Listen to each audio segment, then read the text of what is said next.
So we're really trying to intellectualize and systematize something that ultimately is about how your body feels your movements.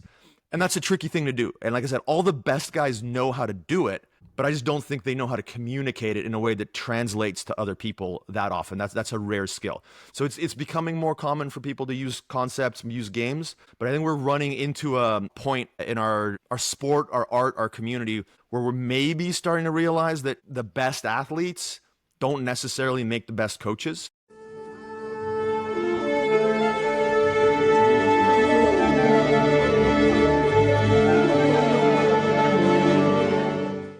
Welcome to Forever White Belt. I'm your host, Adolfo Fronda. Today, I'm incredibly honored to share a conversation with someone whose work has had a massive influence on my own jiu-jitsu journey from the earliest stages right up to today, Rob Biernacki. Rob is a Brazilian Jiu-Jitsu black belt and the head instructor at Island Top Team in Nanaimo, British Columbia. He's also the mastermind behind BJJ Concepts, the groundbreaking instructional platform that redefined the way so many of us, myself included, think about learning jiu-jitsu. Rob's approach is rooted in logic, structure, and conceptual clarity. If you've ever felt overwhelmed by technique after technique, his material gives you a framework to actually understand jiu-jitsu. His teachings on alignment, structure, and posture-based control completely change how I see the art, and I know I'm not alone. In this episode, Rob and I discuss his evolution as a coach, the Roadhouse Choke, and how to develop a game built on principles, not memorization. We get into his thoughts on the direction of the sport, the pitfalls of conventional training, and what keeps him excited to keep exploring and teaching. Rob's one of the voices in the BJJ world that consistently pushes for smarter, more efficient learning. And I can't overstate how much his content has shaped the way I train and teach. And with that, I give you Rob Biernacki. Rob, welcome to the show, man. Very happy to be here. I found out about you years and years and years ago when I am pretty old. As am I. I learned about something called base, posture, and structure. And like a new kid with a bazooka who used it for everything, when anyone ever asked me for, as white belt to white belt, advice to each other, rolling, hey, what am I doing wrong? It's probably your base, posture, structure. I had no fucking idea what I was talking about here, right? It was my excuse for everything. Burnt toast, it's base, posture, structure is the cause of that. Thanks so much for that. Yeah, welcome to the show, man. Yeah, like I said, very happy to be here. I'm glad I could make you wrong about toast.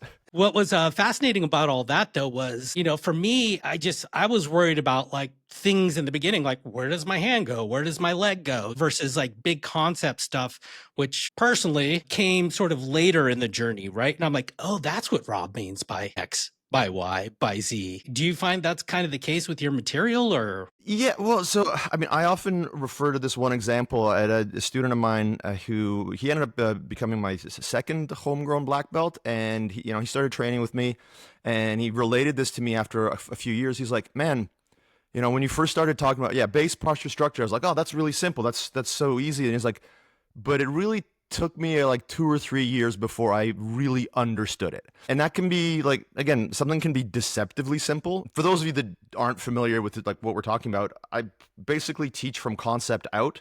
And my most important concept, obviously there's a few of them, but the most important one is the alignment theory, right? Our body basically is an instrument for generating force, and how well we align our body to achieve that goal. We can be fancy about jiu-jitsu, but jiu-jitsu is really just basic physics and body mechanics. So the overall theory is that if our body is properly aligned, then we're maximizing our ability to generate force, absorb force, all that kind of stuff. And if our opponent's body is properly aligned, then they're maximizing it. And this is where like the cool thing about jiu-jitsu being you can be smaller, you can be weaker, you can beat someone bigger and stronger, which is not really true of most other martial arts, or certainly is less true of other martial arts, is that because we can use what most people would think of, we can use techniques to beat a bigger person, which I kind of disagree with, because if you know an armbar and someone's 100 pounds heavier than you, knowing an armbar has sweet fuck all to do with whether or not you can beat them up. It's not the technique. So to me, jiu-jitsu is really the interplay between the alignment of two people. If I have good base, good posture, good structure, my body is effective. If you have those things, your body is effective. My task is to maintain my base, my posture, and my structure, while hopefully systematically denying you one or more of those elements. And that's when I can apply basically my entire body against a more isolated part of your body, or your entire body, but in a weakened state. And so it's a pretty simple concept, right? Like bend the head, it's an off switch for the body, right? Bring the arm away from the body, that's an off switch for that arm, right? The farther away from your body your arm is, the weaker it is because the more of a lever it is. So we talk a lot about this idea of alignment, which is the sort of the why of what's is why jiu-jitsu works. And then we talk a lot about frames and levers, and to a lesser degree wedges, which are just simple machines that our body can create. And our limbs and our spine can all be frames or levers depending on the situation, and that's how we affect base posture and structures. So it's a fairly simple idea. It's basic physics and body mechanics, like really basic physics. But to go from oh yeah I get that to I get that, like without thinking about it, where, you know, when you're rolling, your arms automatically make good frames, or your arms automatically control levers on your partner's body. That takes a while. And so that's where like it can take time, even though it's a pretty simple idea. I mean, if it's not simple, like, I'm sorry, but you're just really uneducated, right? Like this, if the idea of basic physics and body mechanics sounds complex to you, go back to school. I don't know if it's the majority anymore, but people by myself that started had like the traditional Brazilian instructor at the time. And none of this stuff was in the lexicon. It was just like technique, technique, technique, or whatever. I think that's still largely true. It's changing, but it's largely true not just of Brazilians. Okay. So then we start absorbing your material. And as I said, it sort of like, creeps into what we're doing. For instance, I remember early on studying the AOJ guys and the brothers and what they were doing in terms of, let's say, just to beat a De La Riva, right? Turn the foot right, assuming, whatever it is, drive foot, knee forward, and boom, look at that. De La Riva's gone. And then, force vector came into my head, right? I'm like, holy shit, this is like a 1-for-1 correlation here. This is fantastic. But this is after I had years of experience, embarrassingly enough, right? Coming into it. Are you seeing that as well? This kind of drip into this sort of like, even like guys that have been in the game for a while? Yeah, this is how I teach. When somebody comes to my club, they get an intro session with either myself or one of my assistant coaches, and we will sit them down. It usually takes about half an hour, and we just explain to them, this is what jiu-jitsu is. This is how we view it. This is how we're going to teach it to you.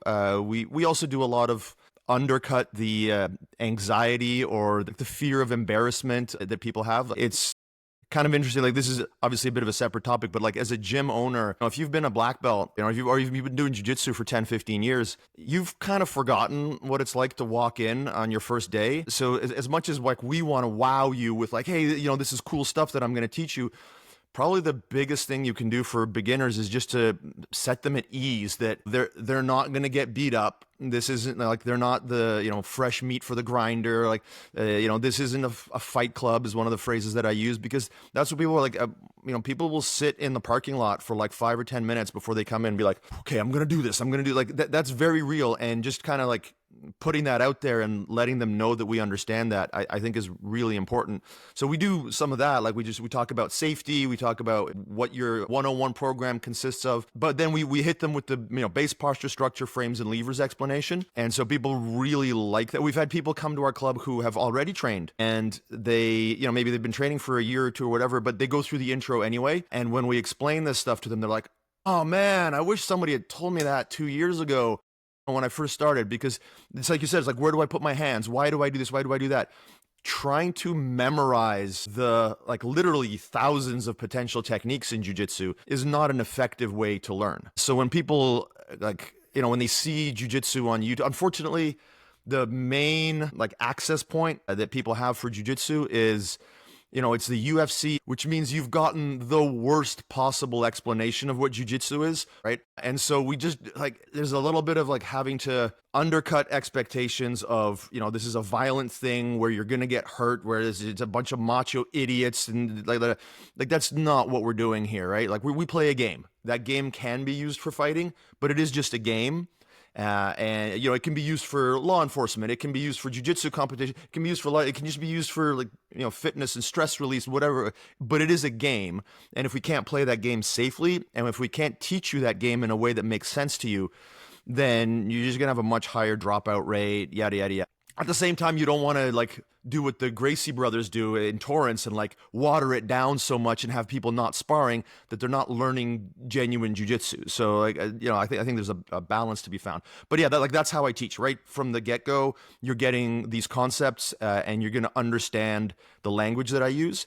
And then the flip side of that, which is like we want you to understand why this stuff is happening so that you can self-diagnose. Basically, we want you to be able to think about jujitsu intelligently so that during your training, I mean, obviously I'm there, one of my instructors is there, and we guide the practice, but we want you to be the sort of like the architect of your jujitsu. So the flip side to the concepts and stuff is we do a lot of gamification in our classes. We do basically no rote drilling where it's just like a compliant partner. We always have some degree of feedback from the partner, and a lot of the stuff that we teach is through like gameplay. So I like both of those things, both the conceptual approach and the more gamified approach are gaining a lot more traction. And I think that all of the really good people out there, they have some idea of that and they do it in some ways. I think my added value as an instructor and the reason I have a career outside of my academy is my ability to create a language, a taxonomy, and my ability to communicate those things. So I basically try to study what the best guys are doing. Like you brought up the Mendez brothers. If we go back about, holy shit, it's 10 years ago. I was trying to learn how to do a leg drag and I watched the Mendez brothers do it and I watched them like teach it. And I was still like, man, this isn't quite working for me. And I was down at Caio Terra's, and I was rolling with Caio, and he leg dragged me, and I'm like, hey, can we do? We were doing a private class. I'm like, can you teach me this thing that you do? And he was just like, I don't know what you're talking about. I'm like, when you get to the leg drag, there's a way that you're getting me there. And he's like, oh, that's not a technique. That's just something that happens. I'm like, yeah, but that thing. Like it's happened 5 times now, so it's not just a random like thing. This is the law of the universe, which means we can quantify it, we can explain it, and so we just kind of like I really tried to pay attention to what he was doing and feel how he was getting to the leg drag, how he was playing off of my reactions, and then try to systematize that. And that's where again, like you can watch somebody who's like probably the best in the world at leg drags teach it. And until you have the feel for what the mechanic is actually about, it can still be missing. And so what I'm really trying to do is get people like be able to convey, here is the mechanic of what makes something work. Here's the timing. Here's the scenario. And so by combining gameplay and like these situational kind of approaches with the concepts, I'm able to do that for people that maybe would struggle to learn it otherwise. Like I teach quite a lot of seminars these days. One of my more requested seminars is on leg locks, where we play a game called leg spaghetti. And we've had people who are like, they're pretty good. They're like purple, brown, black belts who've been training for a few years. They do leg locks, like they know the game. They're not like, oh, what's a heel hook? Like they know what they're doing. And I've had them go through that seminar, and at the end of 2 hours, they're like, wow, like my like actual understanding, like what my body can do versus like what I know theoretically, right? Like people who I roll with sometimes, they know every move in the book, like they know all the most current leg lock shit, whatever. And I roll with them. Their leg locks aren't that great because they don't really understand what makes you good at leg locks. It's not knowing the 1,000 techniques. It's, do you have good wedges? Do you have a feel for capturing the knee and holding it? And if you have that feel, you're going to be good. If you know all the moves or not all the moves, if you just have the feel, you'll be good. And so we're really trying to intellectualize and systematize something that ultimately is about how your body feels your movements. And that's a tricky thing to do. And like I said, all the best guys know how to do it, but I just don't think they know how to communicate it in a way that translates to other people that often. That's a rare skill. So it's becoming more common for people to use concepts, use games, but I think we're running into a point in our sport, our art, our community where we're maybe starting to realize that the best athletes don't necessarily make the best coaches. And setting even that aside, people who are running jiu-jitsu academies just kind of because they want to do jiu-jitsu for a living and they're businessmen, they're not good businessmen and they're also not good coaches. They're just like, they weren't good enough to be professional competitors, but they wanted to do jiu-jitsu for a living. So the only option that's left is you start a gear company, you sell gis and rash guards, or you open a school. Those are the only ways to make a living in jiu-jitsu, right? So you get a lot of people who, that's the extent of their motivation. Like, I want to make a living doing jiu-jitsu. I like this stuff. but they're not good at coaching because they haven't received any good coaching training.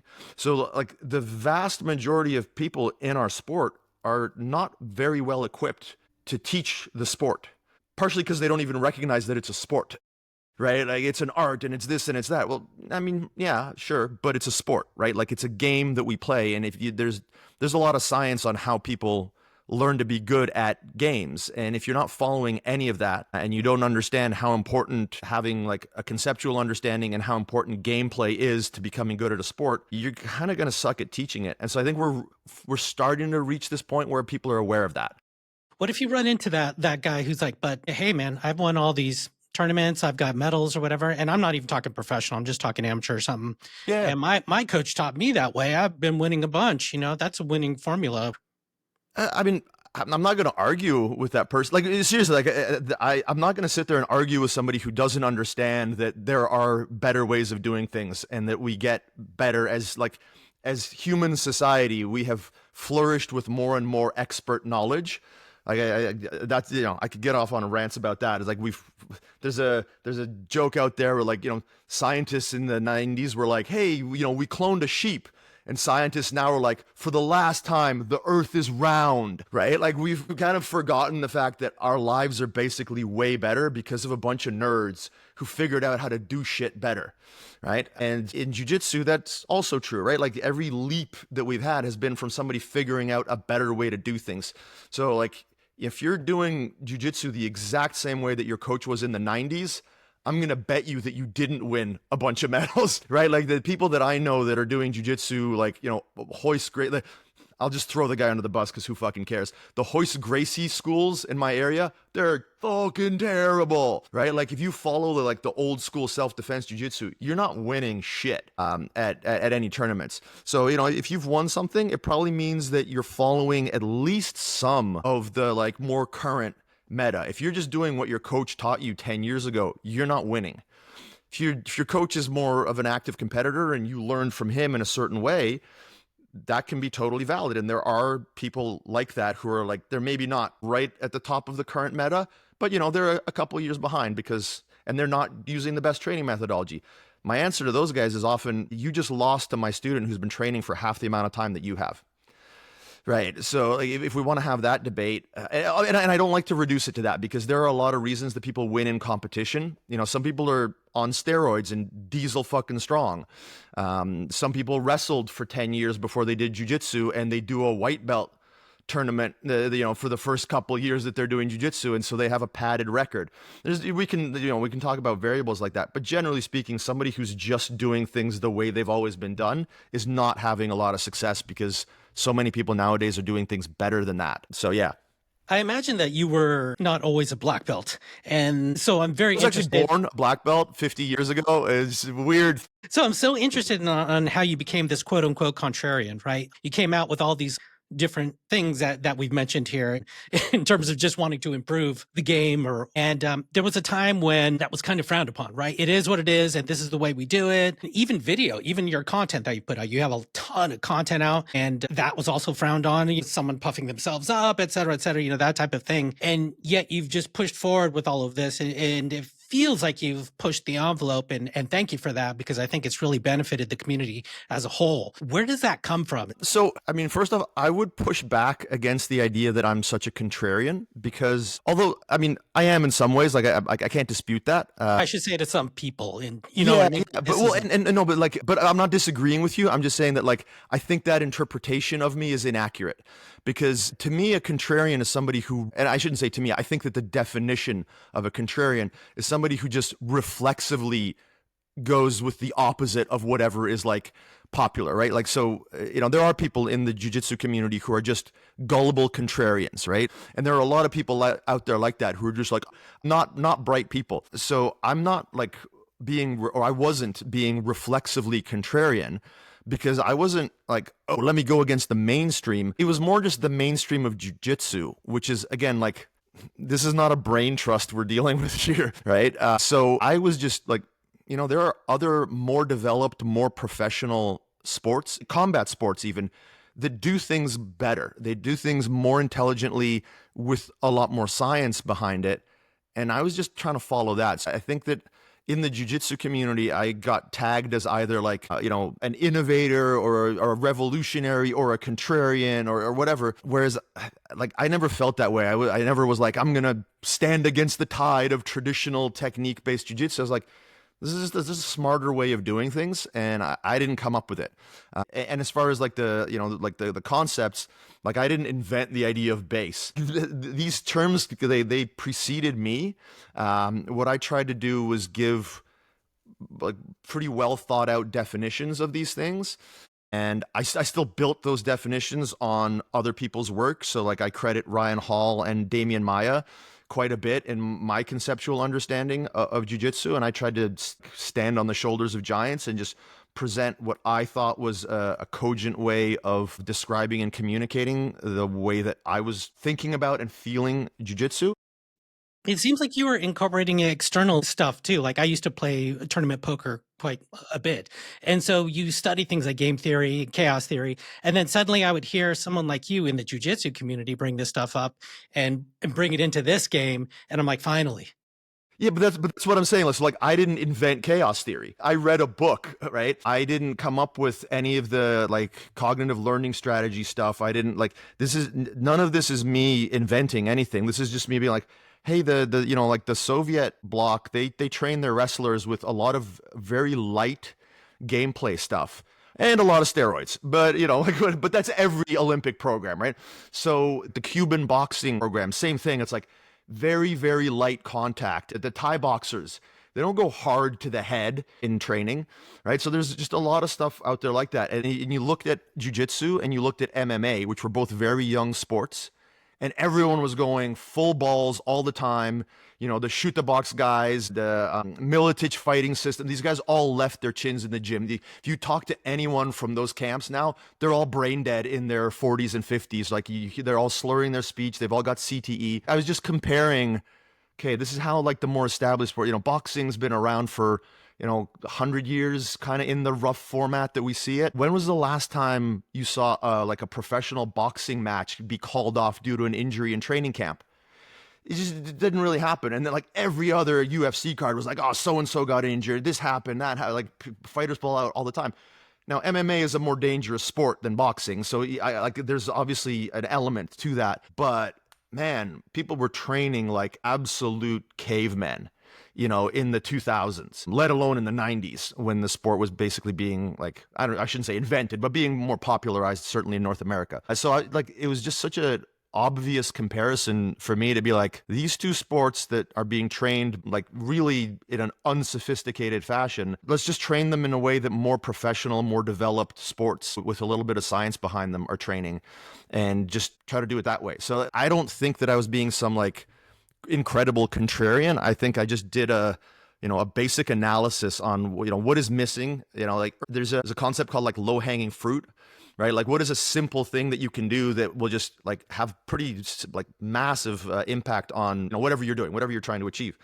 And so just making it more like the other sports was low hanging fruit, right? Like I always say for the first 5 or so years, like I opened my school in 2012. I'm on Vancouver Island in British Columbia, in Canada.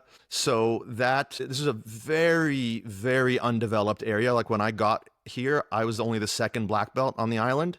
And so most of the tournaments that we would do, there weren't really any like remotely legit tournaments on Vancouver Island. Yeah, people go to Google Maps and look at it. Yeah, we're geographically pretty isolated. Like you go to the end of Canada and then you have to take a boat to get to me. So we would compete in Vancouver on the mainland. But even back then, not that many schools. I could reliably tell my students that when we go to a tournament, you're going to have better movement. And I could basically look at the names of the clubs and I'd be like, okay, that person's not going to be very good. That person's not going to be very good. That person might be good. Oh, there's a club. There's a good club. It used to be hard to find a good club.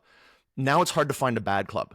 So like when we first started out for the first 5 years, we had such a like competitive advantage because we were studying what the best guys were doing and we had good training methodology. So we could show up and have really good results as a very small club without really optimizing our fitness or like any of this other stuff. We just got really good results. And like I said, that we still get good results in competition, but nowadays I'm having to tell my people, like, if you're not in shape, you're going to be in trouble. If you're not sharp, our training has had to evolve quite a bit, because back then we were just technically better than almost anybody we were facing. And that's not true anymore. The information is out there. You can you can go on YouTube. It used to be if you went on YouTube, it was hard to find good information. Now it's hard to find bad information, right? So there's a lot more going on. A lot more people are coaching in more sophisticated ways, right? Like there's probably a half a dozen schools in the Vancouver area that are coaching in like really intelligent fashion.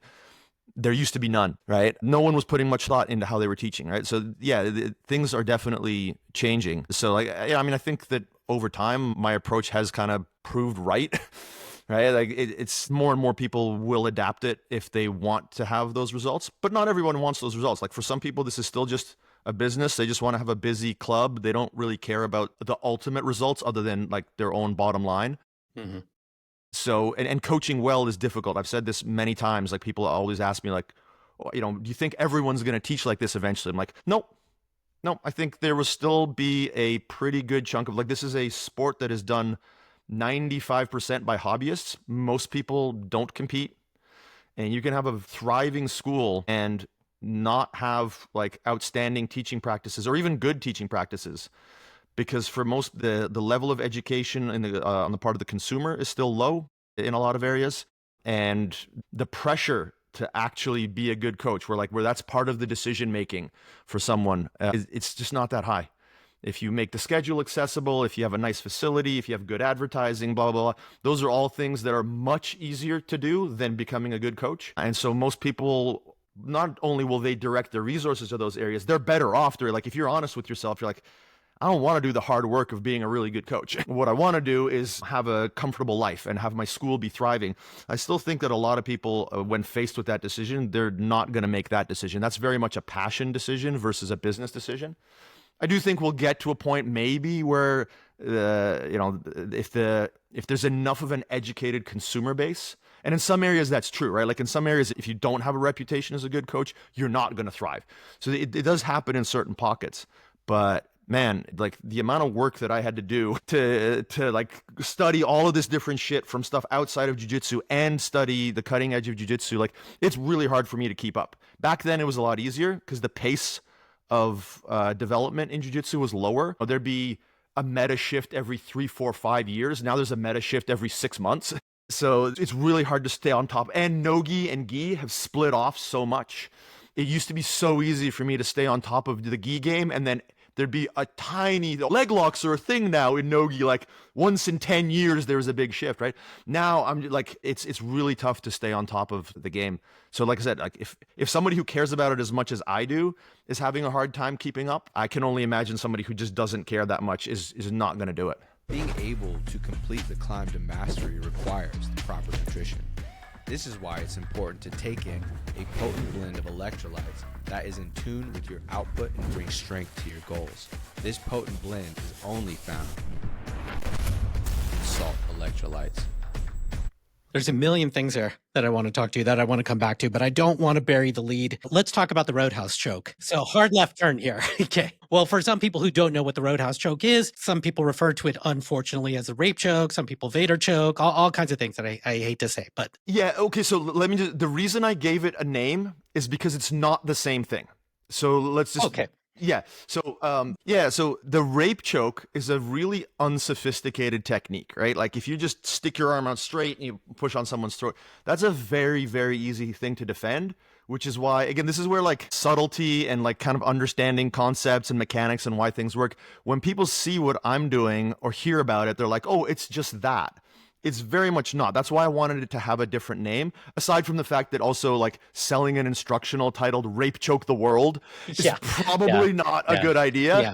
It's just it's a different technique. It's visually similar. So like you are putting your hand on somebody's neck, throat, whatever, what have you. In the unsophisticated version, you're literally just like squeezing, their neck or their windpipe, which A is illegal in most tournaments, and B is just not very effective. So if you're doing that, that doesn't actually work against a skillful opponent. What I'm doing is just using the web of my hand, and in particular, I'm using the web of my hand, and I'm basically using the pad of my thumb, and I'm using this bone. And so that pressure is creating like occlusion of arteries on either side of the neck. So it's the same mechanic as any other choke. I'm just using a unfortunate part of my body to achieve this mechanic, and I'm not locking my arm out, because when you do that, you're creating a really powerful lever that can be used against you. So the arm is bent. I'm supporting my weight a lot. I'm shifting my weight. And there, in terms of like the system that I use, I've got a bunch of methods of clearing the other person's arms so that there's minimal resistance. This is a very easy thing to defend if you just frame your arms against someone's arm. So there's just a kind of a lot to it. It's basically finding ways of getting to a top position that enables you to clear resistance from the arms and apply pressure onto the arteries with your hand in a way that can be done with one arm. So yeah, it's like there was quite a bit of innovation involved. Like this is like one of the few things that I can say, I came up with this idea, right? I had an injury. It was an elbow injury. I had an inflamed nerve and some tendonitis, and I was basically rolling without one of my arms for a while, like probably good chunks of a year. And so it was started out as a game. It was like, okay, I've mounted this white belt. I've only got one arm, so like there's not much I can do. So I just started just goofing on them and just putting my hand on their neck. And then it's like, I'd get a tap. I'm like, whatever, it's a white belt. Like that was silly. And then I'd start trying to do it to blue belts. And then I'd start trying to do it to purple, et cetera, et cetera. So yeah, they just developed into a system for being able to exert like choke pressure with one arm. Mm-hmm. And with one hand. Where I've seen it though also is I've heard you also mention, okay, we're talking offensive, but also defensively. Defensively, it's fantastic. But when people are trying to put pressure on top, you can sort of dissuade them from moving forward. I basically don't worry about getting body lock passed ever because of this frame, right? If you pressure into me, you're pressuring into a choke, right? So rather than putting a frame up like this and trying to push your head away and all that, I just stick my hand here, and if you want to move it forward, we've had a couple people in our gym pass out from trying to body lock pass against the Roadhouse Choke. Is this in the instructional as well? Oh, yeah. So I would say the probably the most useful thing about this is just that it's a really effective tool for distracting people from their goals, from whatever they're trying to achieve. So like at the high level, we had a black belt drop in actually last night at the club, and I mounted him and I went to Roadhouse Choke him, and his defensive reaction was so big that I was able to just immediately take his back. Right. So if you go up against an experienced black belt with good mount defense, trying to like get them to an arm triangle or to S mount or to take their back is a lot of work. Or you just try to Roadhouse Choke them and they freak the fuck out and they'll do stuff that they would normally never do, which is their elbow will cross the center line. Sure. They'll commit both their arms to one of your arms. And so it makes like a lot of my students that have used it in competition, we've had at like the purple belt level, we've had people hit submissions pretty cleanly and easily with it. But at the black belt level, more often than not, what it results in is people give you something, right? So, my student, Matt Kwan, he has successfully Roadhouse choked like a black belt in competition. But for that one successful submission, he's probably had 5 back takes.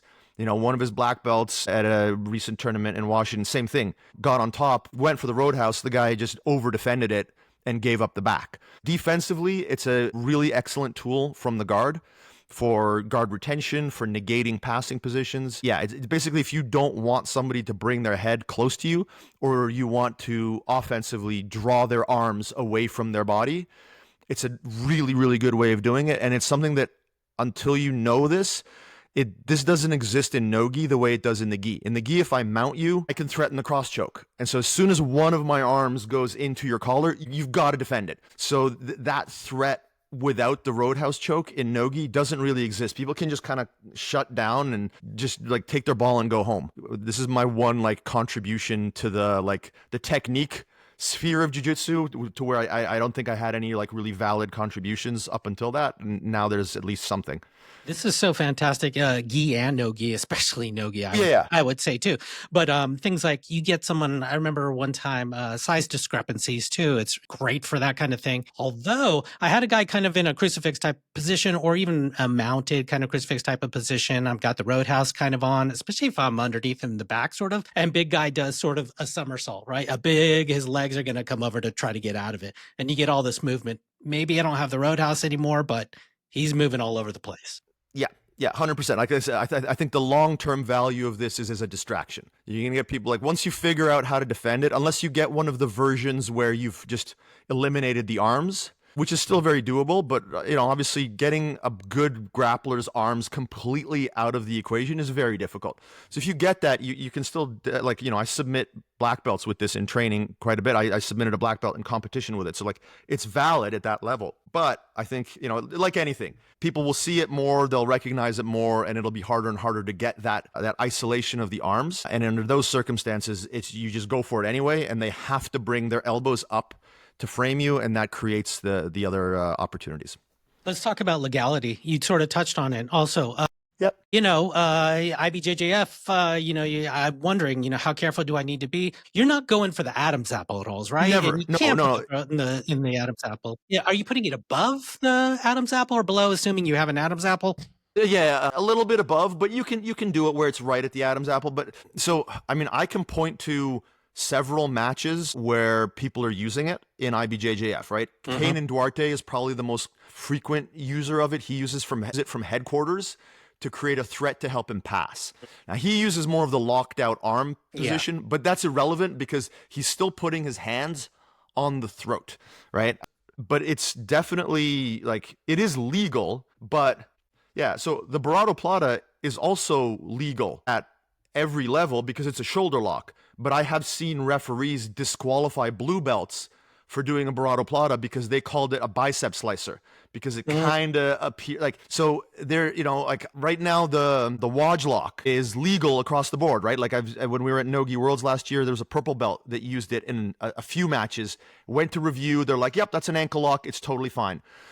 I guarantee you, if somebody that the IBJJF disfavors uses it, they'll be like, that's a twisting leg lock, you're DQ'd. Like if I used it, I don't know if I would be DQ'd or not. If I used it in IBJJF because of the color of my skin and my last name, if I did it on a Brazilian, I'd be like, oh man, they're going to DQ me. Which for me is honestly not a big issue because I think the marketing opportunity of like the move that IBJJF doesn't want you to, like, I could probably turn it into something. But I think for a lot of people, if you use it in IBJJF, just be careful. It's pretty obvious if the ref is actually looking that you're not squeezing the windpipe. It's just a frame. But lots of things are obvious and still, that doesn't matter. But I'll say this: like at Grappling Industries, at IBJJF, one of my students actually messaged Mo Jassim, and Mo like personally confirmed, is like, yeah, no, that's fine, that's legal.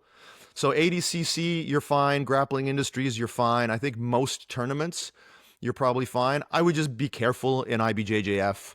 I plan to use it, so like I'll find out for sure. But yeah, that is definitely a note that I would have for people is if you're an IBJJF guy and you're not Brazilian, just be careful how you use it. Just a reminder to please give us a 5-star review on Apple Music and Spotify and become a VIP member for only 99 cents a month. Get ad-free episodes at anchor.fm/foreverwhitebelt/subscribe and check us out on Instagram at Forever White Belt Show. Go buy your Forever White Belt swag at teespring.com/forever-white-belt. Check us out on YouTube now at Forever White Belt. Finally, if you ever get to beautiful Northern California, please come roll with us at North Bay Jiu-Jitsu in Marin County, just north of San Francisco. They're amazing instructors and everyone there are great people. Mention the podcast and get 2 weeks free. Now, this kind of a silly, question statement is the cultural acceptability of it, right? Within various academies. I remember playing a little bit, someone looked and they said, like, hey, that's the whatever choke, right? And I'm like, and I'm here explaining, no, look what I'm doing. I'm, web of the hand and, cross and it's just pressure and. Yeah, but so this is another one of those, like, over the course of time, right? Like if we went back a few years ago, heel hooks, leg locks were absolutely not okay. One of the things that I ran into, like the rear naked choke over the jaw, right? I've been doing that since I opened my school, right? Like I've had, back in 2012, 2013, we'd go to tournaments and we'd have, one of my students would have a rear naked choke over the jaw, and the opponent's coach would be like, you're fine. And they're like, because their jaws, because like people didn't even know that you could do that, right? So it went from, I didn't know that was a thing, to, oh, that's dirty, to now everybody just does it, right? Like if you train at a remotely legit gym, rear naked choke over the jaw is a thing. It's happening.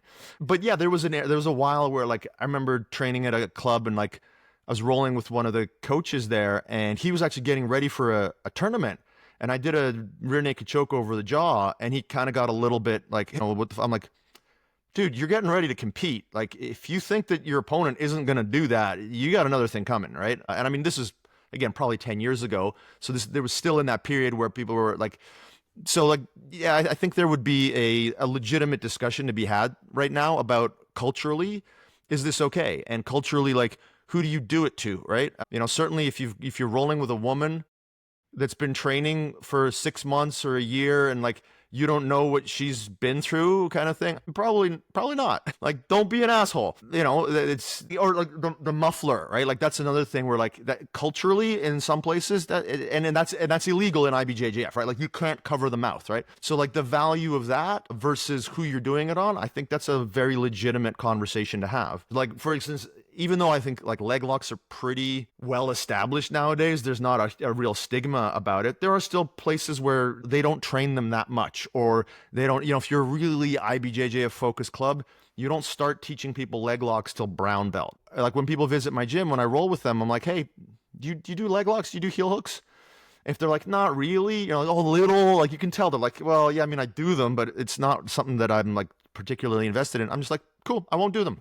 Right? Like what value is there in me heel hooking a blue belt who's never done any leg locks or barely done, or knows how to do a straight foot lock? Like, what am I proving? Right? Mm-hmm. So that's kind of we talked about concepts and we talked about gamification, but we could talk about like training mentality and how you approach a role, mm-hmm. and how much value that has for your development, because that's something else I think the community just does very, very poorly, like the way that most people roll. So like anytime someone comes to my gym, that's one of the questions I ask them is like, are you leg lock friendly, basically, right? Are you a fellow traveler leg lock or whatever? And then the other question I ask them is, do you have any injuries that I need to know about? Do you have any physical concerns? I kind of tie this into having sort of a low EQ. I wouldn't say that I have a high EQ, because I'm at least a little autistic, right? Like I've had to figure out that, eye contact is something you're supposed to maintain with people in conversation, right? Like, or even make. When I was a teenager, if I was talking to somebody I didn't know, I'd be looking at the floor a lot of the time. So I had to, like, as a young adult, I had to figure out what sort of behaviors are, expected of me in social situations. And I'm not good at it. So the way that I approach it is I go and I read books on like sociology and psychology and like human behavior. I'm like, oh, I'm supposed to do that. So it's not a matter of like emotional or EQ.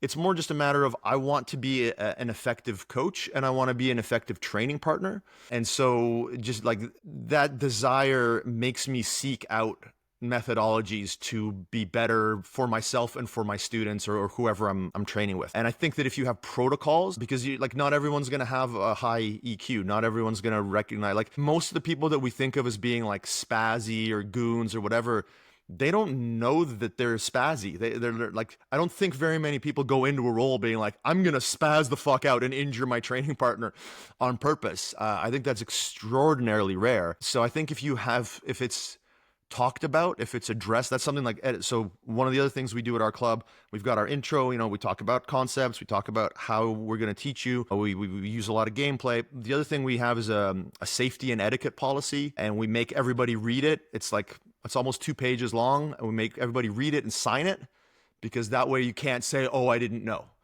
Right? There are expectations that we have of you to be a safe training partner, to be a considerate training partner. And if you don't fulfill those expectations, then there are consequences. So the consequences might be you get talked to, but they also might be you're banned from rolling for 30 days. It might be you're banned from rolling for 90 days. It might be you're kicked out of the club. So depending on the infraction and how yada, yada. So we want to create an environment where that is something you have to think about, whether you have an emotional intelligence or not. you just know that it's part of your responsibility to care for your training partner. So yeah, I wouldn't say that for me, comes from like, yeah, because I've had to learn it. It's not something that comes naturally to me to understand subtle, emotional cues. So it's something I'd like, if someone like me can work on it and get there, anyone can do it. I'd love to get a copy of that if it's not Well, proprietary yeah, I'll information. email it to you. That'd Absolutely. be awesome. Hard left turn here. Mm-hmm. Can you give me a fondest non-jujitsu childhood memory? Oh goodness, I'm so old. Can I remember anything from my childhood? So, I mean, I guess as a teenager, there were a couple of road trips that I did with my buddies.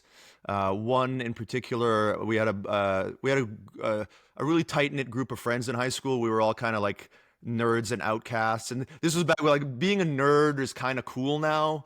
In some ways, it was not in the 80s and the 90s.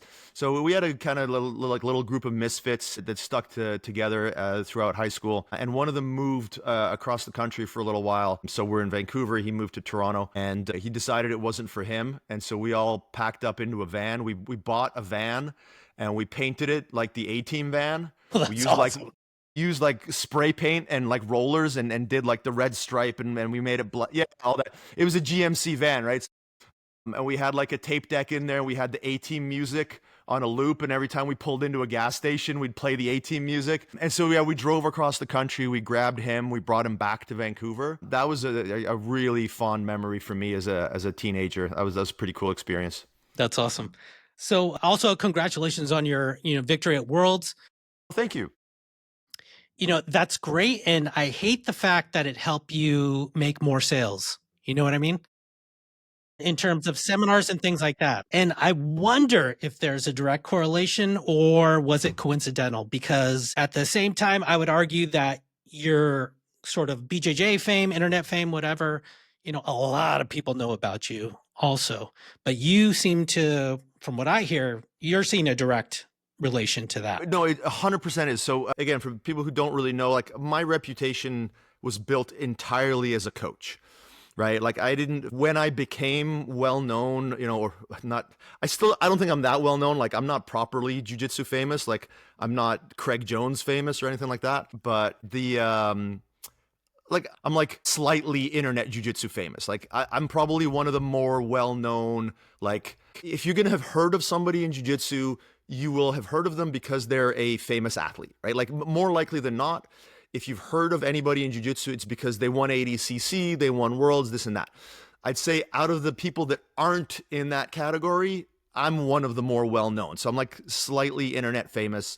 I'm definitely one of the more well-known coaches in terms of like, if you've heard of a coach, not because he won 5 ADCCs, but just because he's a coach, more likely than not, you've heard of Danaher first. And, there may be a couple of other guys that you've heard of, and you've probably heard of me. So like, I'm not like, I don't want to pretend that I'm like super famous, but like I get recognized whenever I go to tournaments.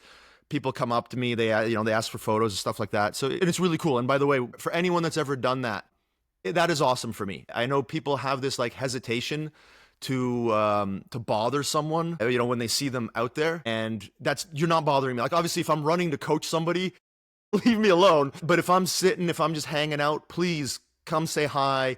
Shake my hand. Like the people that tell me that my work has had an impact on their jiu-jitsu or their life, it's super meaningful for me. And like I really appreciate when people do that. They are the reason that I have some of literally the success that I have in my life. Like I think I'm financially far more successful than most people in jiu-jitsu, and that's because of them. So I have, and it's not just the financial part of it. It's like my aspirations in jiu-jitsu didn't have anything to do with money. It had to do with I wanted to positively impact people's lives because I thought jiu-jitsu was being taught in a way that was not very effective, right? Like I've had so many emails from people who are like, I've been training for 5 years or 10 years, and I was about to quit. And then I found your work and jiu-jitsu made sense to me for the first time ever. That is so meaningful for me. And I'm probably going to get a little bit emotional here because somebody I know who said this to me, who came to one of my seminars, he's passing away tomorrow, actually. Kurt, this is a guy who lives in Oregon, and he was actually the first guy ever. He drove 4 hours to come to one of my seminars back in 2017, the first seminar I taught in Seattle. And he's got ALS, and he's doing the the death with dignity tomorrow. So like, sorry, that kind of stuff. Even when it's not as profound as someone like that, and when someone just comes up to me and is like, "Hey, dude, I really like your work," it means a lot. So like for anybody who's ever thinking about that sort of stuff, do that. It makes my day when someone comes to me. But yeah, I got famous as a coach. Like I wasn't competing when my work with Stephen Kesting, when my work with Stephen Kesting came out. When my work came out, people were like, "Oh, this is cool. Like, I like the way this guy teaches," and that's what made my name. And so I just thought like that was the level that I was being appreciated on, and people got that like this, the value of this person is the way his brain works and the way he communicates jiu-jitsu, and for it to become so much more, I guess, legitimized, right? Like we had our visiting student program. We had, we get people who come to my club all the time from all over the world. And I had a visitor come like a couple months after I won Worlds. And what he said to me was like, I'd heard of you, like Joseph Chen mentions you in podcasts. I was like, yeah, but how legit is this guy? And he's like, and then you won Worlds. I'm like, well, what does that have to do with my legitimacy as a coach, right? Like if my methodology is helping someone who's as good as Joseph Chen and he's giving me credit, like why do I need a world's medal to legitimize me? So I still think there's a lot of work to do. My website, like huge jump in sales. My seminars, man, I would teach 5 or 6 seminars a year. I taught 40 seminars last year. I'm going to teach another 40 this year. And that came from Worlds. So it's, yeah. I don't get it. I don't get it, man, myself. I don't get it either. I mean, but I think you gave so much value for so long. That's amazing. When you bring up someone like a Danaher or something that's not known for their competing as well. They're known, I guess, for the results of their athletes. He's the only exception. And is he the exception? He's always the guy I throw out there. Look at the results he had to achieve before he really became super well known. Yeah. Astronomical. And people still dog him. Like there are people who say, "Oh, he hasn't competed." Like who gives a fuck, right? Yeah. So I think that is one of the limitations of our culture. It's slowly changing. The fact that people know who I am is a good thing. The fact that people have an interest in my work is a good thing.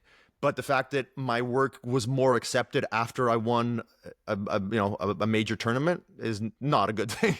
That's wild because, I think about the parent that comes in with their kid to an academy and they're like, they don't know if this is Tai Chi, karate, or what. They're like, this is within proximity of my school, the house, or whatever. And they're just going to start doing this thing. This thing called jiu-jitsu, it just so happens, right? And, oh, look, there's maybe some medals. I don't know what that means, but, great, sign them up or whatever. Yeah, I mean, and the honestly, probably the worst part of it for me is that like knowing the value of it just puts a different psychological, I don't want to say pressure, but kind of towards competing. A little background on me. I opened a school in 2012 as a black belt. Prior to that, I hadn't really competed. I did one no-gi tournament in Florida. I got my black belt in Florida from Charles McCarthy at American Top Team. I did one no-gi tournament in Florida there. And my first gi tournament was as a black belt. So I had no competition background whatsoever, it was neither here nor there. It wasn't necessary. I was the second black belt in an isolated geographic area. I could have been a terrible black belt and my school would have done fine. Arguably, my school may have done better if I wasn't as focused on being the best coach that I could be, because most people don't want a good coach. They want a cheerleader. They want a social environment that they can go to where they're having fun. How seriously I took the training and how much I wanted to give people corrections and make sure they were doing it right, that cost me students because of where I was. It might have helped me in another geographic area. It might have helped me in areas where people are really committed to excellence in jiu-jitsu and wanting to be a more professional competitors, et cetera, et cetera. That would have helped me. But where I am, it doesn't help. It's a hindrance. So I've had to learn to be a much more hobbyist friendly. And it's still probably the single greatest limitation for me, like in my home school, is that it's helped me tremendously outside of my school. Becoming a really good coach has been super helpful. But like I said, none of that mattered. I didn't have to compete. I didn't have to be a good coach. I was just a dude with a black belt, and that's all I needed. So when I was running my club, I wanted to compete largely just to inspire people. Like I was in a geographic area where nobody really thought that they could do anything special in jiu-jitsu. So I wanted to be the person who was like, hey guys, look, this is what you can achieve. If I'm willing to put myself on the line, then you as a white belt, as a blue belt, you got nothing to worry about. And so when I got famous, I hadn't competed for a little bit. I'd have some injuries, and like I was more focused on my students, blah blah blah. So I'd done a little bit of competing before I put the stuff out with Stefan, and then a couple of years later, I started competing again. And I was like, man, there's some pressure here because now I'm internet famous, and so if I go out and I get dunked on, it's going to be like, oh, Mr. Frames and Levers couldn't find the lever. Like there's going to be some dickhead online that's going to, make fun of me. So like I had to compete with that pressure, and I had to compete with the knowledge that everyone I compete against has way more experience than I do. Right, in competing, right? Like I'm a pretty good black belt, but I have such a lack of competition experience that like when you see me compete, especially for the first few years, you were seeing like maybe 20% of my game because you can't express your full like gym game when you're competing.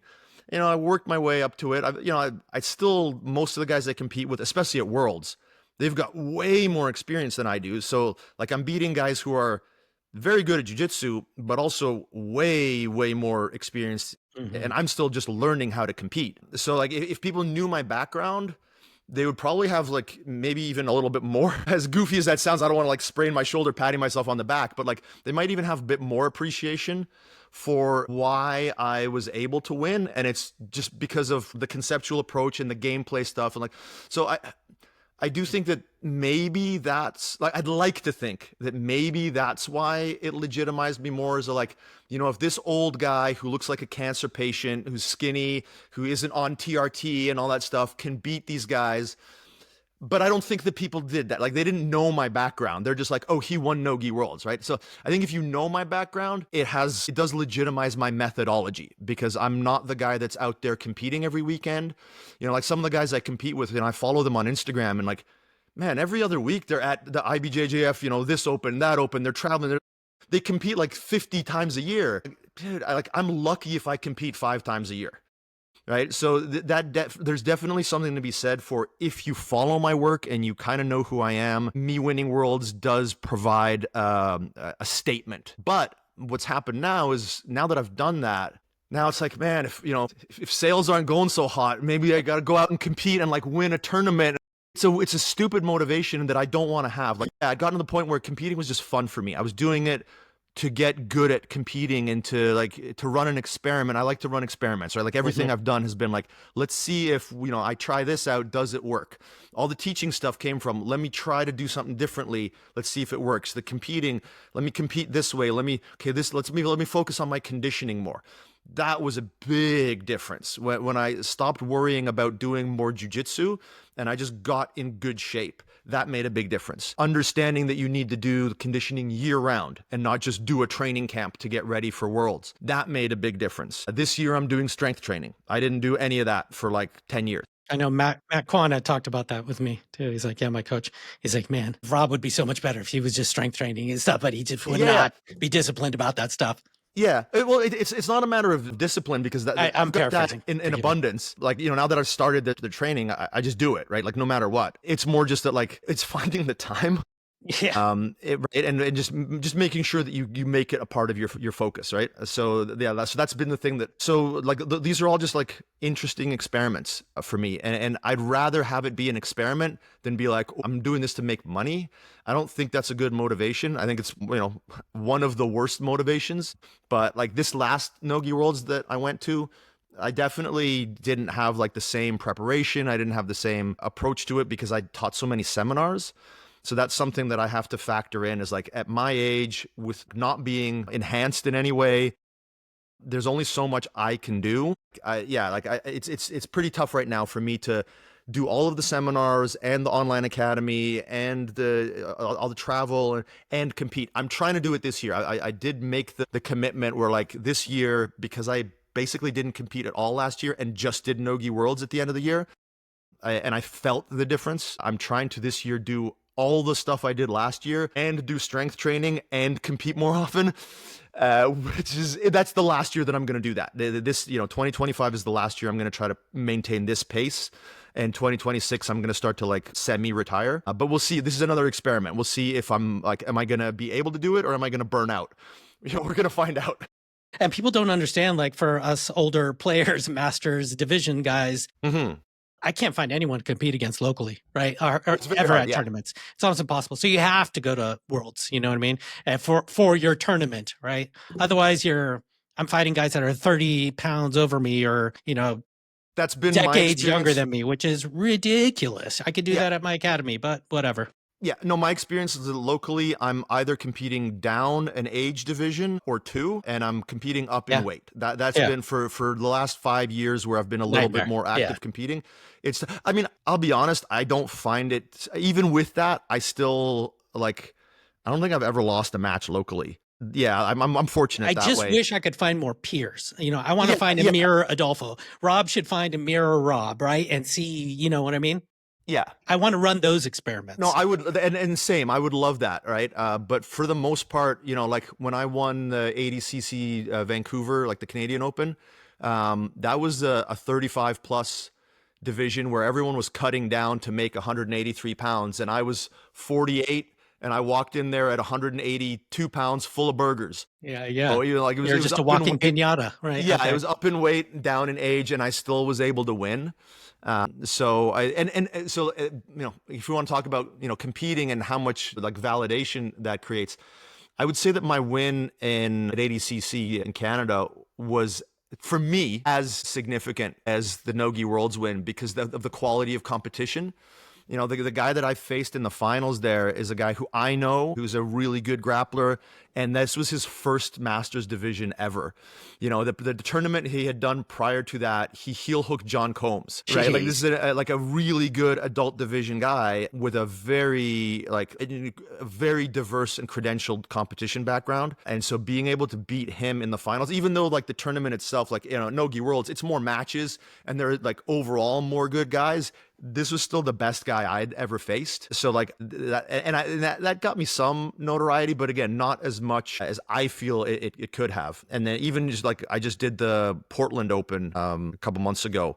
And the guys I was facing were like 20 pounds heavier than me. That held a fair bit of significance. So yeah, those things do mean something. I kind of wish they meant different things to different people than they seem to. One thing I'd like to talk about is a lot of things that kind of relate to each other. Pedagogy, your affiliations, how you're training the black belts, how are you developing those people, developing the black belts who have moved on and started their own academies, just basically training the leaders. Can you talk about your whole thought process and your process in general with all of that stuff? Yeah, so in terms of like how I create, or I shouldn't say create, that's not a fair term, how I help develop black belts. So I have a very different opinion on rank than I think is standard in the community. Like I believe that black belt is like, it's an expert rank. I don't like if somebody just comes to me twice a week for 10 years, they're not getting a black belt. Like there are people that I train, and I've talked about this elsewhere. Like I think that a lot of people, they will peak at purple belt with me. There's a level of skill that you need to display to get a black belt from me. And there's a level of understanding of the game that you and an ability to communicate it. Like I won't give a black belt to somebody who can't teach. I may change my opinion on that. I may like if I can make the distinction where I'm like, you're a competitor black belt, like you're like a black belt practitioner. But the problem with that becomes that like, I don't control what they go out and do with that. And I don't want someone to go out and represent themselves as a Rob Biernacki black belt and open a school and not be, a pretty skillful instructor. So that's something that like, I haven't had to worry about that before, but I will at some point, right? Like I've had a school for about 12 years now. I've given out about half a dozen black belts, but only a couple of them were like homegrown. So like Matt Kwan didn't start with me. Like I became his coach when he was a purple belt. Same thing with Guillaume, who's my affiliate out in China. He came to me as a purple belt. So these are both very, very skillful competitors and teachers who got their black belts from me. I remember Rory, I don't know his last name, forgive me. Yeah. Rory Van Vliet. Early on, I would see him in a lot of videos, and I even have some of his instructionals, and an incredible articulate, incredible instructor, and addition to the community as well, and represented you in that respect fantastically, and Matt as well, as you mentioned.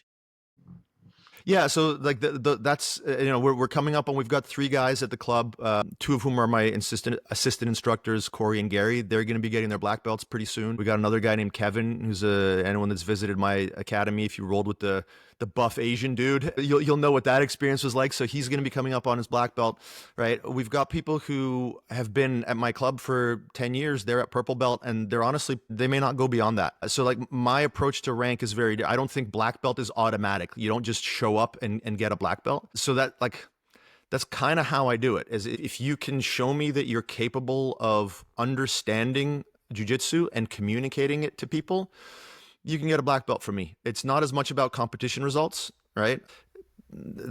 People have different levels of motivation towards that. It helps. I won't lie about that. It helps me. Like everyone that I've given a black belt to has competed. I wouldn't say it's a requirement, but if you aren't competing, honestly, you're going to have to show me a lot in the gym, because it's harder to derive accurate analysis. Like gym rolls, there's so many variables. You could be working on something, they could be 10 pounds heavier than you, blah, blah, blah, blah. To have an environment where it's like, I am 100% trying to kick your ass and you are 100% trying to kick my ass. There's a clarity to that, and there's a validity to that doesn't exist in gym rolls. So I need 100 gym rolls to show me what one or two competition matches will show me about your game, right? And ultimately, I also do think that like this is a pressure art, pressure game, pressure sport. If you haven't been tested under pressure, you're missing a part of what jiu-jitsu is, right? I always say, like, it's funny to me, jiu-jitsu is one of the only sports that people play where most people playing the sport don't play the games, right? Like no one who plays pickup basketball just goes to basketball practice and never actually does a game. But in jiu-jitsu, that's what most people do. Most people go to practice, they never do the game. And I think that's one of the reasons we have some of the problems that we have in jiu-jitsu, is why people roll too hard, is because their gym rolls are the game for them. They're not practice, so they treat it the wrong way. So anyway, I could go on about that, but yeah, so that's part of how I do it. My affiliation is a little bit different, right? Like I have people who affiliate with me who are already black belts, so like I didn't make them black belts. Same thing, we approach it pretty differently. I think affiliation in jiu-jitsu is largely a pyramid scheme. Right? Like you're paying somebody for an IBJJF signature. So with me, we don't charge for affiliation. What we do is it's basically a relationship where they want me to be their coach. Like if somebody wants me to be their coach and they like my training methods and they want to use them, so they use like our online academy, they use the pedagogy section. I'm a resource for them. They can always, message me, chat with me about stuff that they're trying to figure out for their students, for their training methods. And so if they want to use our stuff, they can do it. They don't have to call it Island Top Team, whatever. Like they keep their name. We don't make them sell gear or anything like that. We just have to have a training relationship. So they either have to come to me for training through our visiting student program once a year, or they bring me out to them and we can train together. That's all. I just want, I care about this, and I want people who appreciate my training methods to help share them with the world, to help share them with their students. And those, some of my favorite experiences is actually like going and traveling to my affiliate schools. We've got affiliates all over the world, and you get to meet cool people. You get to experience different places in the world. It's really awesome. I really dig it. So yeah, there's not a whole lot more to it than just about everything I've done that I believe has caused me to be successful has been based on the premise that if I'm faced with like a choice between a good business decision and a good passion decision, I'd make the passion decision, and it ends up being a good business decision, even though I don't intend it to be. Anytime I've tried to lead from like, oh, let's do this for business reasons, like I don't think that it's just not who I am. It doesn't tend to work out for me. So like I approach all of the stuff about pedagogy, about awarding black belts and our teaching systems from, I want people to derive value from how much I care about jiu-jitsu and how much I care about making you good at jiu-jitsu. And when people reflect that, I want to work with them. If they don't, then I'm not as interested in working with them. This seems to be a recurring theme throughout our conversation, is this passion element, because I keep thinking about like the business of jiu-jitsu and all of the things that entail. And as you mentioned earlier on, oftentimes it's just some guy that got his black belt. He's not very good at business, marketing, whatever, being a plumber, whatever it may be, because you have to be good at all of this stuff, plus social media, plus your videos and whatever seminars and all this extraneous stuff as well, and relationships and all this stuff. I'm curious how you have developed all of that, because it seems like you're sort of all around a, successful in this sphere, within your sort of reality of that. I mean, I'll tell you, the autism helps. Being able to like mono focus on something is kind of a superpower, right? Hmm. Like there's when I care about something, when I'm interested in something, it's very easy for me to bury myself in it. So like the successes that I've had have just come from that. It's like I care about something, I'm interested in it, I want to learn as much as I can about it, and I want to try to be as genuine as possible in how I put it out into the world. I think that people relate to that. Even though I'm not like socially super adept, I still try hard to be able to like figure out what people need or relate to them. And I need help with that. That is not something I'm naturally good at. And because I'm not naturally good at, I compensate by going more in the other directions, and just trying to lead with like that kind of genuineness. One of the best compliments I've ever gotten is I did a private class with somebody when I think I was in Calgary. I was teaching a seminar there, and a couple people booked private classes with me the next day. And the guy was like, "Man, you're exactly what I thought you'd be like from your social media. Like, sometimes you meet somebody from social, you have a parasocial relationship with them and you're like, man, this guy's totally different." And he's like, "You are literally exactly like what I thought you'd be like." And I thought that was a great compliment because yeah, I'm not trying to like put anything on. I'm trying to show you who I am. And if that's something you appreciate, then that's great. I don't want to fake you out. I don't want to head fake you and be like, no, I'm actually this guy over here and I was just selling you some bullshit. So yeah, I think just being able to being willing to commit the time, which I think a lot of people aren't, and being able to just like for neurological reasons just focus on something is why I've been able to do that. Like and not assuming that I know this. So the other thing that I try to like how I try to approach stuff is I'm not like I'm an expert at a couple of things. At this point, I would be comfortable saying that I'm an expert at jiu-jitsu and I'm an expert at teaching jujitsu. And everything else that I'm doing, and I wasn't always that, I was always trying to become that, but I wasn't always that. Anything else that I do, I'm a student and I am trying to consult experts. So like any, business stuff, I have mentors, people that have helped me out. I'm interested in car racing. I went and got driver training and I watched Formula One. I watched videos on like how to become a better driver, all that kind of stuff. Any part of jiu-jitsu. So I think one of my skills is that I'm able to recognize the like subcategories of things. So when people are like, "Oh, you're good at jiu-jitsu," like, man, that's a big category. I can now say that I'm good at jiu-jitsu. I probably wouldn't have said that 10 years ago and certainly not 15 years ago. And I've been doing jiu-jitsu for like almost 25 years. But in the past, I'd say I'm good at some parts of jiu-jitsu. When it comes to teaching, man, there's teaching a class, there's teaching a private class, there's teaching a seminar, there's teaching to a camera. Those are all different skills. There is teaching people who are hobbyists. There's teaching people who are like committed hobbyists. There's teaching people who are barely, professional grapplers or competitors. There's teaching people who are high level. Like those are all different skills.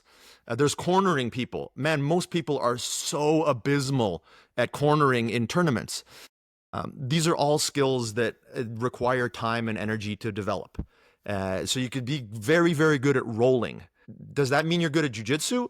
I mean, it depends on your definition. If you're just interested in the athlete part of it, sure. But if you're interested in being a coach or a school owner or yada, yada, yada, like I'm still in, like, I wouldn't say that I'm a great school owner. Like as far as like the business part of it, because I serve two masters, right? Like I teach the world outside of my academy and I teach my academy. And those are two sometimes conflicting missions. And so I've gone, because of the passion stuff, I go more towards the teaching the world than towards teaching in my academy. And because I mentioned it earlier, like I wasn't good at teaching hobbyists. I'm good at teaching hobbyists now, but I could be better. Mm-hmm. And that's something that, because I care so much, I don't think there are a lot of people who got into jiu-jitsu with a burning passion to teach somebody who shows up once or twice a week and doesn't really give a fuck about how good they get, right? Like I cannot derive a tremendous amount of passion for that. So that's a limitation for me. So I've had to learn certain skills and focus on certain things to become better at that. I'm not an expert at it. I hate teaching kids. I don't teach my kids program. I'm not good at, yeah, if you want to talk about. Well, that's another thing I want to say. What about delegation then?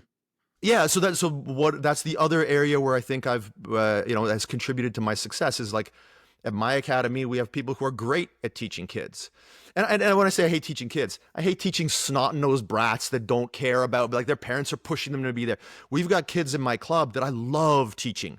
We've got kids that are like, 12, 13, 14, 15. They make their way into the adult program, or I teach the kids class once in a blue moon if everyone is sick. I love teaching those people. I love teaching people who are motivated. That doesn't describe most kids, and it also doesn't describe a lot of adults. But at least with adults, you don't have the behavioral problems of like kids that were told from birth that they were the greatest thing since fucking sliced bread, and they act like little assholes all the time because they think the world owes them a favor. I don't want to deal with those people. There are enough adults like that, let alone kids. But yeah, so delegating has helped, and just like recognizing where your weaknesses are. Can you give me an aha moment? Man, it is so hard to like narrow that down to one thing. Well, that story that I related about the leg drag with Kaio, where he was like, "Oh, that's not a technique. That's just a thing that I do." There are a lot of aha moments. There's a similar one that I'm not going to say who it was, but it was myself and Rory observing two very high level black belts playing with a technique and trying to figure out like what made it work. And we're both like, do we tell them that the guy's just going to the end of the lever there? Because they're like, because we're just two assholes from Nanaimo. Like, why do we get an opinion? We're just sitting there like on the bench, right? And they're just like, yeah. So like when I get here, I'm doing that. Like, can you feel it? And they're like, and it took them like 20 minutes, and they figured it out. But like right off the bat, we're like, dude, it's so. Anyway, let's just keep our mouths shut and not say anything. So yeah, like there's stuff like that where you're like, there have been moments where I've trained with really good guys, like, we're talking world championship level guys, and I've had like stalemate rounds with them in the gym in training where I'm like, okay, I'm actually like, I'm not so bad at this stuff. Like I always thought of myself as a very, like I could be a good teacher, and I'm capable of that, but I always thought that my ceiling in terms of like rolling skill was much lower. And I wanted to be as good of a black belt as I could be. And so being able, like there are roles that I've come away with against people who are definitely a lot better at jiu-jitsu from the rolling perspective than I am. And just by focusing on concepts and focusing on being super present and just like not trying to hit a move, but just being in a flow state and doing my best, I've had some really good roles with some exceptional practitioners. Those are aha moments when you're like, I belong. That sense, like you have that imposter syndrome. You're like, man, I'm not really that good. And if that guy was really trying, he'd kick my ass. But then it's like, oh no, this is competition training. This person's in camp. They are going balls to the wall. They're not taking it easy on me. And I'm there to be a cannon fodder for them. I've had rounds like that where like I'll roll with somebody, and like it's a once in a blue moon thing because like I don't want to pump myself up too much because if I have, if I hit my very best round and they're having an okay round, maybe I can do that. But if we have 5 rounds in a row, they're gonna kick my ass. Like I'm not pretending that like I'm at that level, but just there have been roles where I'm like, oh no, I can do this. Like if I put everything together perfectly, I can be competitive with like elite guys. It's just that they can do that at 30, 40%. Like they can be tired, they can be whatever. And they're always capable of that. Whereas for me, it's like a once in a blue moon kind of thing. But those are aha moments that I've had. There's been plenty of moments where a student of mine achieves something and it genuinely feels more important to me than anything I've done. Like it was pretty cool to win worlds. I like that Nogia Worlds Masters. Like, let's also be real about what I did. Like, it's not like I went out and won like adult black belt gi worlds. That's a completely different achievement. Still, it's a big deal, man. But still, it's a big deal. Yeah. Like for me, it's the biggest thing I can do. Like that is the highest accomplishment that I can achieve. So the fact that I was able to do that did feel really meaningful, but I got the same or more sense of meaning from, one of my white belts winning a tournament for the first time after having like not, just being a little bit shy of that top step of the podium. Yeah, like there have been just things that my students are able to achieve that are super meaningful for me. And I don't know if we'd call it an aha moment, but it's definitely a moment where it's like, I say that I care a lot about my students, but knowing that is a genuine statement and that I actually feel more validated by their accomplishment than I would be by something that I've done. It can be an aha moment to know that you're not full of shit. People talk a lot about what they believe and what they do, and a lot of people don't actually believe that. Knowing that like being just jumping out of my skin with excitement for someone else, that's those aha moments. Those are really cool. Seeing the practitioners now, the young ones that are coming through the entire game, I mean, this is a bit of a softball. How much better are they than when we were young? The evolution in terms of youth jiu-jitsu and what you're seeing sort of budding and sprouting and flowering, so to speak. Yeah. I mean, obviously, quite a bit better. Again, I think the mysticism in jiu-jitsu, because it's a martial arts, like there are great things in martial arts lore. There are great things in the idea of discipline and the idea of mutual benefit and all that. Some of those things are great. Some of the mythology that comes with martial arts can be really detrimental, and so people have this rose-tinted glasses, the ancient masters and the Hickson Gracie and this and that, yeah, I mean, let's be honest. Every generation should be better than the last if we're doing things correctly. If humanity is going forward, things get better over time. We learn more. We do better things. So there's no reason that kids coming out of clubs nowadays shouldn't be better. I mean, I still think that there's we're talking about at the bleeding edge of the sport, right? At local academies, most of the kids are still just fucking around. So I'd say that most of the kids I'm seeing aren't any better than the kids that were coming out of my club 5 years ago.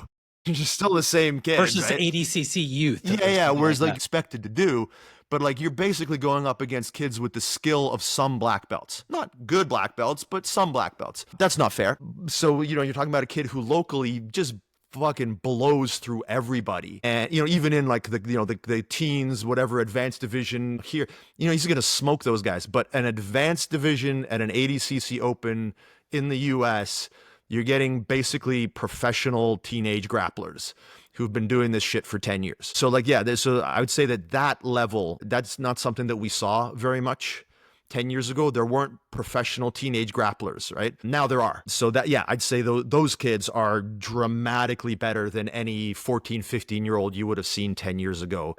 Skill-wise, they're essentially black belts, right? You're talking about kids who go into their first IBJJF, blue belt, or purple belt division at 18, and they have been training for a decade. No comparison to what we used to. I mean, 10 years ago, you could be a hobbyist and you could win worlds at colored belts. Right? I remember guys that I trained with going out and being like, yeah, I got silver at Worlds, and they were a blue belt, and I could kick that guy's ass. The kid that wins Worlds at blue belt now, I can't kick that kid's ass. I might beat him in one roll, but if we do 10 rolls in a row, I'll be gassed and they'll be fine. And I've rolled with purple belt world champs in the gym. I can beat them when it's the first or second round of the training session. And if it's anything after that, I can't. They don't get tired and I get tired. Mm-hmm. So that's and again, we're talking about the first or second roll. So I couldn't win worlds at purple belt at adult. I would be gassed after my first or second match. Right?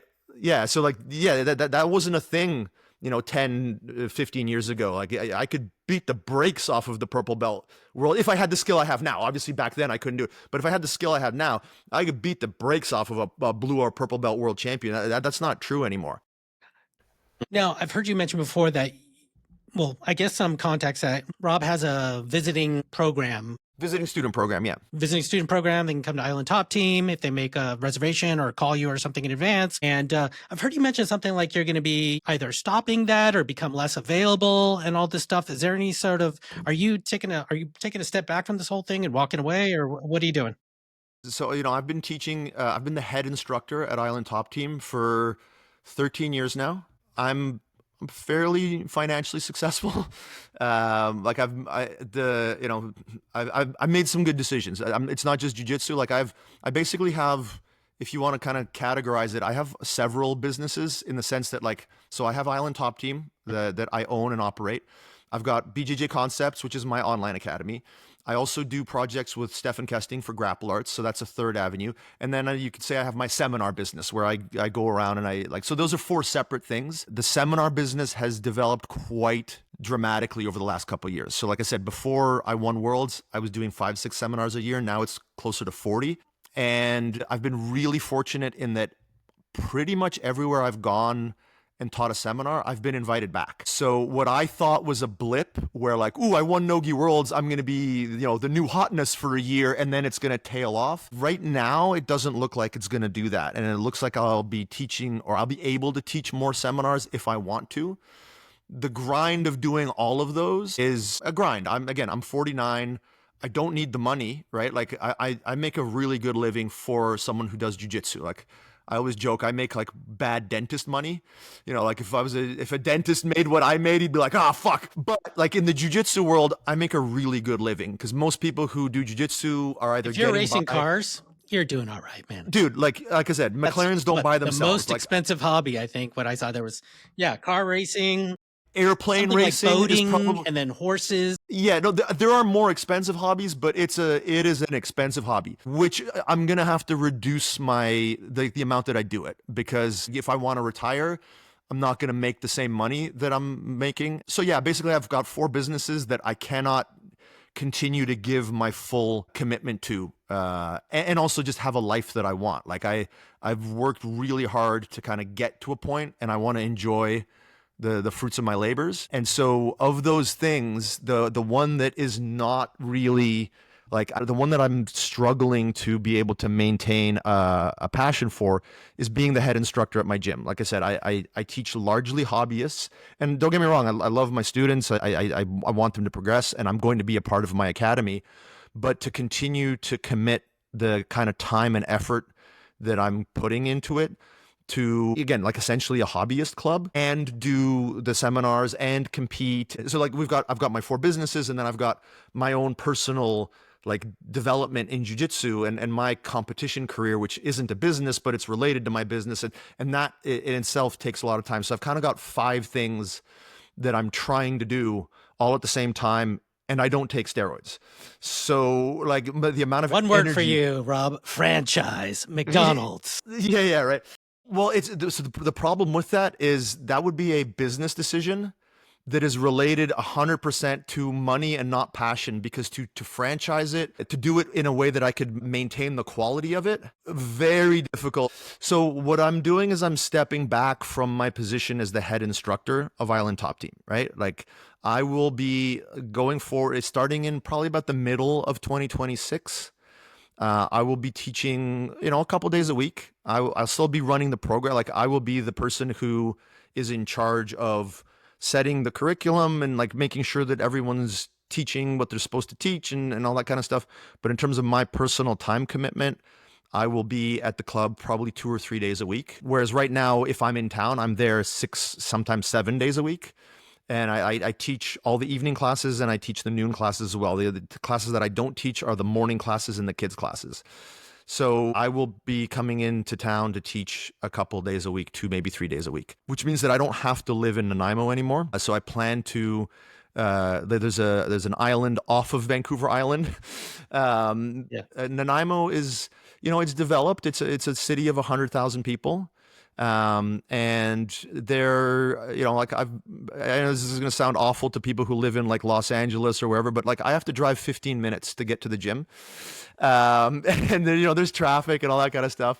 But like, I'm going to get a place on an island, and I'm going to live there, probably 4 days a week. And I'm going to come into town to teach classes and to film for the online academy. And the rest of the time I'm going to be traveling to my affiliates and teaching seminars and that kind of stuff. I just need more time to not be committing all this time to Island Top Team. So yeah, that's all. It's just like I'm at a point where the things that I've got going that are a little bit more motivating to me are not in Nanaimo, and I just need to be able to have a little more. Like, I don't want to say balance, because I'm still I'm not a balanced individual. I'm still all jiu-jitsu. It's just my motivation for sharing jiu-jitsu with people who are super passionate about it exceeds my motivation for sharing jiu-jitsu for whom it's an occasional hobby. And I just want to devote more of my time and resources to that. And yeah, that's all. It's not a bad thing. That's great for those of us that aren't in Nanaimo. You know what I mean? Yeah, and would love to have you with the visiting student program. Yeah, with the visiting student program, it's my home, right? Like when people visit, they stay at my house. Literally, right? Yeah, literally, like I have a 3 bedroom house, and I only need one of those bedrooms. I bought it so that I could like share the space with other people. The place that I'm gonna move to, things are a little bit more up in the air right now than I wanted them to be. As like some of my plans in retirement were to spend like a few months out of the year in the U.S. It's not gonna happen right now, but hopefully things settle back down. But the way that it's going to be set up is, I mean, one, I'm not going to have a school on the island that I'm going to, so like, I'm not going to have people come and visit me, and stay with. Although I might like, so just so the people know, so that I'm like being as like upfront about it as possible. Like, I don't want to shut the program down. What I'm letting people know is like, if you want the experience of coming to Island Top Team and staying at my house for free for a week and doing the training, that's not going to be an option after like probably the middle of 2026, because I just won't have a house that I can share. Like when I come to town, I'll probably be staying at my mom's, whatever. Like, so there is a school that exists on this island. It's not my school. I will probably go and train there when I'm on the island. And if, we have affiliates of mine that are always welcome to visit, and maybe they want to just come and like train with me, but that's different. Like, I'm not going to have like, random people that I don't know coming to my house in my retirement and getting to like privately train with me for free like that. I'm not that altruistic. I like sharing jujitsu. But what we may do, again, depending on how things work out, we may have like a dorm set up at the academy. So if we continue the visiting student program, it'll just be in a different form. There may be students of mine who want to take over that mantle and have people come and stay with them. I own the building next door to my academy just for like future expansion potential. So maybe we'll do something with that where we turn a little part of that into like a dorm space. So like, it's not going to fully disappear. They're like, if you're part of our affiliate program, you're always going to be able to come here. I shouldn't say always. That's not within reason, to the extent that I can foresee. You're going to be able to come here and stay with me and train and all that. Like, part of why I'm doing this is so that I have a little bit more time for my affiliates. And I'm also looking to limit the amount of affiliates that I have for that reason, is because I want to still have the time to like legitimately have a relationship with these people and be able to travel. So we're probably going to start not probably, we are going to start cutting off the amount of affiliates that we have pretty soon. So yeah, it's just a bit of a shift in my life. So I say retirement. I'm not retiring from jiu-jitsu. Oh, okay. I'm just retiring from my position as the head instructor to focus on other things and to take some time where I'm not doing jiu-jitsu. Like, there will be times where I'm traveling. Like right now, if I travel, I'm traveling for jiu-jitsu only. I want to travel for my own reasons. And we had, so like right now we have the visiting student program. What I kind of want to move towards is kind of a visiting teacher program where I go somewhere and just teach for a week. And so, the same way that we've done it so far, where it's like, it's free for people to come here and train for a week. What I may do is, if somebody brings me out and just covers my expense, like, get me there and give me a place to stay for a week. If it's somewhere I'm interested in going, I'll just teach your classes for a week if you want me to do that, as a way of like just kind of continuing the altruistic nature of the visiting student program. So I'll probably start to try to put the word out about that once I have a better idea of what my availability is. I'd like to do something like that. So yeah, it's just a bit of a different focus, hopefully a lower pace, because the pace I'm doing right now, I cannot sustain. Like I said, this year will be by far the busiest year of my life, and I'm already like, fuck, I don't know if I can. We're in April right now, and for the last month or two, I've been like, fuck, I still got like 8 months to go. This is rough. Yeah, we'll see. So, final question here, Rob. You've been so gracious with your time. Thank you. How'd you learn to tie your belt? I don't remember. I think I just watched somebody do it. I do the shitty version. The version where people like loop it through and it like stays on? I can't do that. I do like the basic version where you just make the knot in my belt. Dude? I know. I it's like when it comes time to show people how to tie their belts, I'm not the one that does that. Let's all judge Rob. This is great. Yeah. Well, because I didn't start in the gi until quite late. So because I was doing MMA, and I was doing like no-gi jiu-jitsu as part of my MMA training, I didn't really start training in the gi. I probably did about like That's 8 so fascinating. years. I thought you were like the gi starting guy who transitioned. No, dude. Wow. So this is the interesting thing. I got like in the gi. I mean, I can say this now because it's too late for them to do anything about it. I went from white belt to black belt in under 2 years. God. Yeah. Wow. So that part of the reason I have the systems that I have and the teaching methodology that I have is because I did no-gi jiu-jitsu and MMA for quite a while. And, like I wanted to teach, I wanted to have a school. And my coach was like, dude, this was back in the, like, you couldn't be a no-gi black belt back then unless you got it from Eddie Bravo. And I couldn't do the lotus pose. So I wasn't going to get a black belt from Eddie. The process that I went through was like, if you want to be a jiu-jitsu teacher, you have to get a black belt in the gi. I was like, fuck, that's going to take a while. So let me try to figure out a way to become proficient enough at the gi to get a black belt from a legit lineage in a short period of time. And so the systems that I came up with and the teaching methodology that I came up with is what I ended up using at my school to get people better in a hurry. Because like I already knew how to grapple. It's not like I didn't know how to grapple, but grappling in a gi, I think it's easier to go from gi to no gi than it is to go from no gi to gi. It's there's just with gi to no gi, you're taking away a lot. There's the leg lock stuff, but you can catch up with that. Whereas no gi to gi, you're adding a ton of shit and you're adding processing power, right? Like spare mental capacity, right? That you just don't have. Defense alone, it's like yeah. So because I was able to do that in such a short period of time and become like legit, right? Like I said, my first competition that I had at black belt, I won it. And basically for the first little bit that I competed, the only match I lost in the gi was at Pans to like a Pans medalist. And it was I will argue to my death about the result of that match because the ref didn't count points for me that should have counted. And because I was so inexperienced at competing, I didn't look at the score. I was like, whatever, I'm up. I'm gonna win this match. And then I look over, I'm like, where's the 2 points for the throw? What the fuck? Anyway, so like other than that, I have a 100% submission rate in the gi in competition, and I've only lost one match. And it was a shiesty match. So like I would argue I'm better at gi than I am at no gi, just because you can slow the game down and you can outthink people in the gi. It's just I don't get to train it as much because of my fingers and my elbow tendonitis and all that. So yeah. Well, Rob, where can we get more information about you and everything that you're up to, man? I mean, if you follow me on Instagram at Island Top Team, and you can follow the online academy at BJJ Concepts for anything, like any information about seminars that I'm doing are on my Instagram. You can just email my club, info@islandtopteam.com, or go to islandtopteam.com if you're interested in training with us. Either you actually live in Nanaimo and see this, and for some reason haven't seen our ads, then definitely go there. And if you're interested in the visiting student program, hit us up. We are booking into February of 2026. So get ahead of it because there's only a few months going to be left in 2026 where we accept people. And same thing, if you want to affiliate with us, reach out to me soon. I think we've got 17 or 18 affiliates right now. There are a couple of people who've already reached out to me that we haven't announced yet.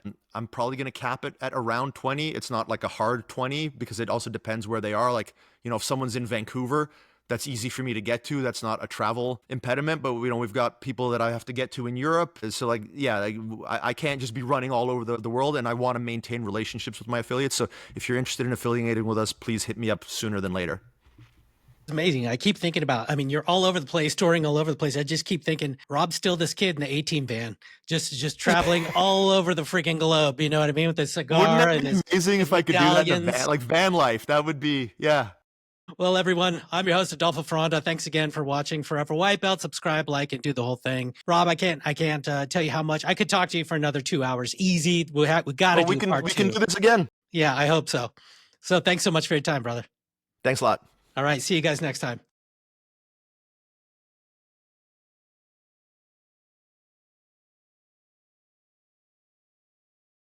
Welcome to Forever White Belt. I'm your host, Adolfo Ferranda. Today, I'm incredibly honored to share a conversation with someone whose work has had a massive influence on my own jiu-jitsu journey from the earliest stages right up to today, Rob Biernacki. Rob is a Brazilian Jiu-Jitsu black belt and the head instructor at Island Top Team in Nanaimo, British Columbia. He's also the mastermind behind BJJ Concepts, the groundbreaking instructional platform that redefined the way so many of us, myself included, think about learning jiu-jitsu. Rob's approach is rooted in logic, structure, and conceptual clarity. If you've ever felt overwhelmed by technique after technique, his material gives you a framework to actually understand jiu-jitsu. His teachings on alignment, structure, and posture-based control completely change how I see the art, and I know I'm not alone. In this episode, Rob and I discuss his evolution as a coach, the Roadhouse Choke, and how to develop a game built on principles, not memorization. We get into his thoughts on the direction of the sport, the pitfalls of conventional training, and what keeps him excited to keep exploring and teaching. Rob's one of the voices in the BJJ world that consistently pushes for smarter, more efficient learning. And I can't overstate how much his content has shaped the way I train and teach. And with that, I give you Rob Biernacki.